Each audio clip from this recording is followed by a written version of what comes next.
हमारे पास दरिया सिंध की मशहूर रोहू फिश है।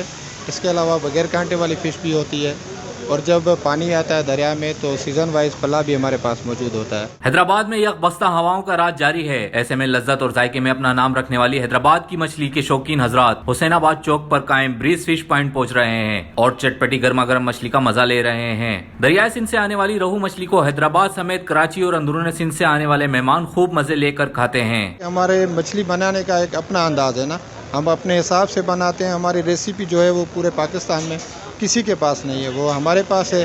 बारबेक्यू कोयले पे जो हम बनाते हैं, जिसको हम ग्रिल फिश के नाम से हमारे मशहूर है, वो भी अलग एक अंदाज से बनाई जाती है। उसके ऊपर टमाटर लगते हैं, शिमला मिर्च लगते हैं, वो कोई और नहीं बनाता हमारे अलावा। कई मसालों से तैयार होने वाली रोहू मछली न सिर्फ जायके में अपना नाम रखती है बल्कि हैदराबाद सिंध की पहचान बनी हुई है। यही वजह है कि हैदराबाद का रुख करने वाले मेहमान चटपटी मछली का मजा लेने के लिए एक बार जरूर आते हैं। हम लोग कराची से आए हुए हैं और कुछ हमारे भाई एक दुबई से आए हुए हैं, एक भाई हमारे अमेरिका से आए हुए हैं जो ख़ास इधर मच्छी खाने के लिए आए हुए हैं। हैदराबाद की ये मच्छी बहुत मशहूर है और इसका जायका कहीं भी हमें ऐसा नहीं मिलता है जो यहाँ है इसका जायका।